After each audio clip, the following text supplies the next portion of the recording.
In this episode, I'm going to show you how to make a triple chocolate cookie sandwich with hazelnuts. This thing is so amazing, it will actually change your life.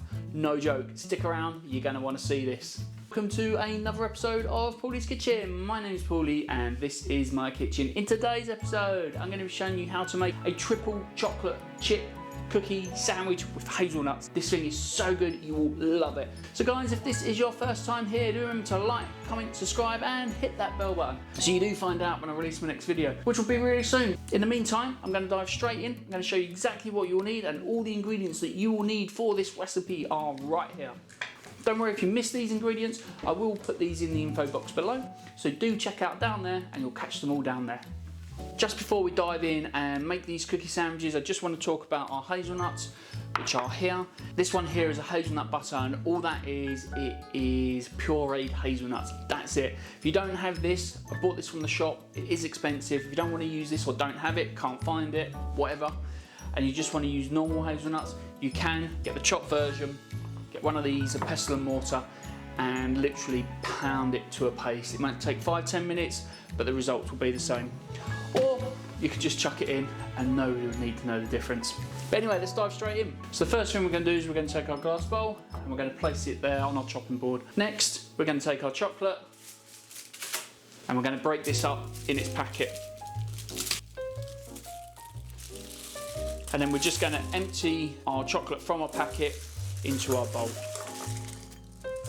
We're going to take the bigger bits and we're going to break these up into smaller bits. Now the reason I started to break the chocolate up in its packet was because it was already broken and I didn't want to lose any of the chocolate. Next we want to switch the kettle on and we want to let that boil. Okay, so we've got our chocolate broken up, we've got our kettle boiled, so now all we need to do is to melt our chocolate, but we can't put hot water straight in with our chocolate because we'll ruin it. So we're going to move this to the side, we're going to take a great big glass bowl, and then we're going to get our kettle and we're going to put about that much water in the bottom of the bowl. So now that our hot water is in our bowl, we're going to take our chocolate and we're going to place our smaller bowl inside our larger bowl. So I always like to melt chocolate like this in a double boiler, not on a saucepan on the stove, because you might burn it. This way you can keep the temperature kind of stable but not too hot. And then all you do is gently stir your chocolate until it all melts.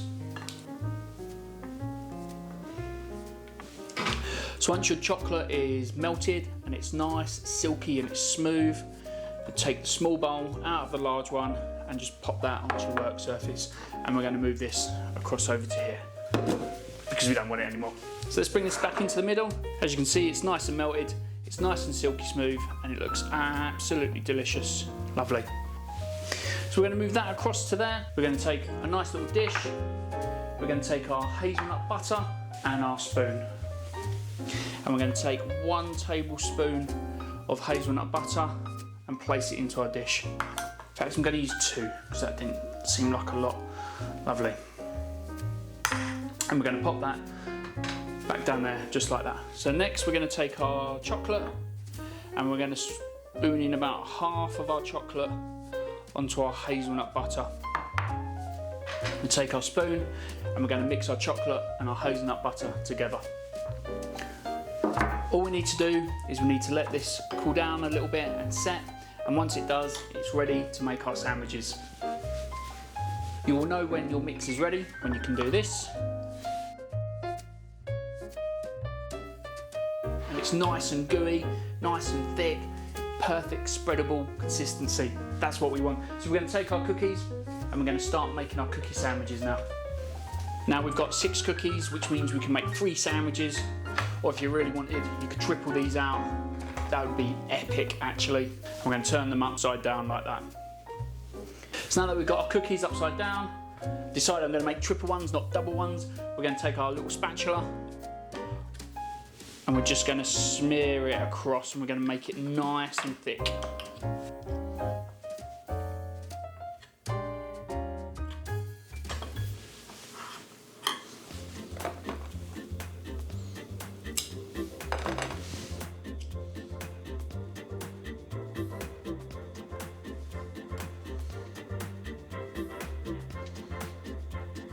So basically what we want to do now is we want to take the top of 1 cookie and we want to place it on top of the other, just like that. And then we will take that and we're going to place that on top of the other cookie. And we have a triple decker sandwich, look at that. Just going to do that again. So we're going to take the top of our cookie and place it on one of our other cookies, and then we're going to slide under our second cookie and gently press down. Now you know it's perfect when you take off the top cookie and it all sticks together just like this. These things are going to be incredible. So all there literally is to do now is to take our chocolate and pour it on top of our cookie. Lovely. And we're going to try and get equal amounts on both. Lovely. And then try and roll the chocolate around the top of your cookie. Just like this. Such messy hands. Just going to clean these. All we need now, guys, is the finishing touches, which is this, our chopped nuts, and we're just going to sprinkle these over the top. So yeah, that's how you make triple chocolate, triple stacked hazelnut and chocolate cookie towers. Absolutely incredible. These will change your life. Honestly, I promise you that. I'm going to tuck into one of these now because I'm probably not going to be able to eat both at the same time. But guys, thanks for watching. Do remember to like, comment, subscribe, hit that bell so you do find out when I release my next video, which will be really soon. But in the meantime, guys, happy cooking, stay safe, and I'll see you again soon. Thank you, bye-bye.